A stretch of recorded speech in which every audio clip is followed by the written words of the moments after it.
Haleluya, puji Tuhan, kita jumpa lagi dalam PHP Pemberi Harapan Pasti bersama saya Pastor Jumadi Situmayang.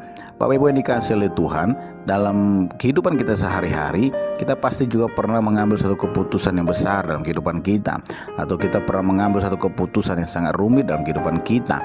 Nah, mari kita lihat bersama-sama pada waktu Elisa terpanggil menjadi seorang nabi untuk menggantikan Elia, dia juga mengalami suatu hal yang sulit bagi hidupnya.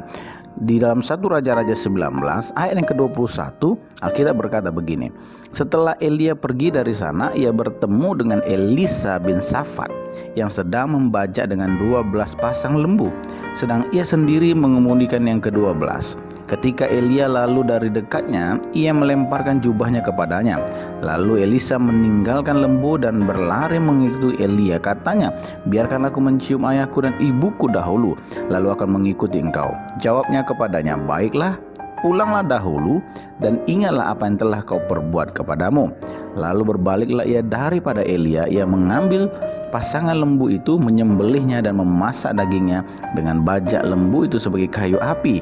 Ia memberikan daging itu kepada orang-orangnya, kemudian makanlah mereka. Sesudah itu bersiaplah ia lalu mengikuti Elia dan menjadi pelayannya. Nah, Bapak Ibu dikasihi oleh Tuhan, kalau kita perhatikan bagaimana cara Elisa meresponi panggilan yang Elia berikan. Yang pertama, dia langsung berlari kepada Elia. Dia meninggalkan bajaknya, dia meninggalkan pekerjaannya langsung pada waktu itu, dan dia langsung berlari mengikuti Elia. Ada satu respon yang benar yang Elisa tunjukkan dalam kehidupannya. Pada waktu Elia melemparkan jubah, ini melemparkan jubah tanda pada waktu itu adalah, apakah engkau mau mengikuti aku? Nah, pada waktu Elisa melihat Elia melemparkan jubahnya, dia langsung meninggalkan lembu dan berlari mengikuti Elia. Ada satu keputusan yang luar biasa yang Elisa ambil dalam kehidupannya. Pada waktu dia sudah merespon dengan benar, dia memohon kepada Elia. Dia berkata, biarkan aku mencium ayahku dan ibuku dahulu, lalu aku akan mengikuti engkau. Ini berbicara tentang bagaimana dia meresponi kedua orang tuanya pada waktu dia meresponi panggilan dari Tuhan. Karena dia sadar bahwa orang tuanya juga adalah salah satu perwakilan Tuhan dalam kehidupannya, sehingga dia pergi terlebih dahulu. Dia mau mencium orang tuanya, dia mau berpamitan dengan orang tuanya. Nah, Bapak Ibu yang dikasihi oleh Tuhan, ada beberapa hal yang kita boleh contoh dalam kehidupan Elisa, bahwa dalam mengambil satu keputusan, kita tidak boleh gegabah atau emosional. Dalam mengambil keputusan untuk mengiringi Tuhan Yesus, kita harus betul-betul menyadari bahwa keputusan yang kita ambil itu adalah keputusan yang akan mempengaruhi seluruh kehidupan kita. Elisa sadar bahwa keputusan dia untuk mengikuti Elia adalah satu keputusan yang besar yang sangat mengubah kehidupannya, karena dia akan mengalami kehidupan yang baru. Maksudnya kehidupan yang baru apa? Yang biasa dia hidupi sehari-hari dahulunya adalah sebagai pembajak, di mana dia membajak bersama dengan lembu-lembunya.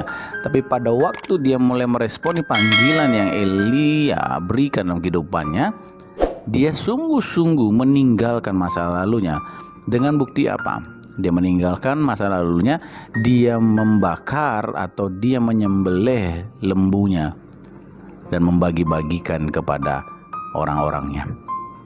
Ini berbicara dia komitmen untuk meninggalkan masa lalunya dan fokus kepada panggilan yang Tuhan berikan dalam kehidupannya. Nah, dalam kehidupan kita sehari-hari juga sering seperti itu. Mari kita belajar untuk meresponi panggilan Tuhan dalam kehidupan kita. Kalau kita betul-betul meresponi panggilan Tuhan di dalam kehidupan kita, kita belajar komitmen yang pertama, meninggalkan masa lalu kita, kehidupan kita yang lama. Kita belajar untuk meninggalkan segala sesuatu, kemegahan apapun yang di masa lalu kita, dan kita fokus kepada apa yang Tuhan berikan dalam kehidupan kita. Kita fokus kepada panggilan yang Tuhan berikan kepada kita. Kalau kita melihat banyak hal yang terjadi dalam kehidupan Elia dan Elisa, kalau kita bandingkan dengan pelayanannya, Elisa mengalami double portion.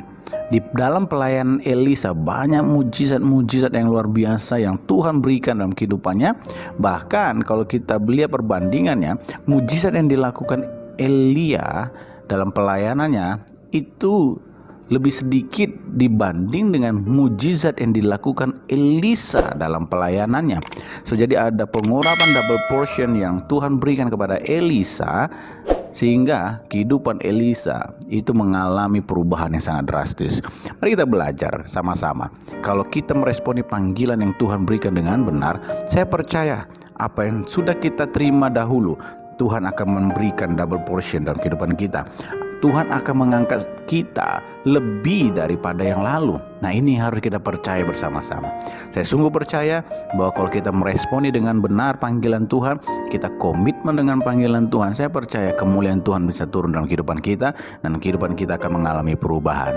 Tuhan Yesus memberkati.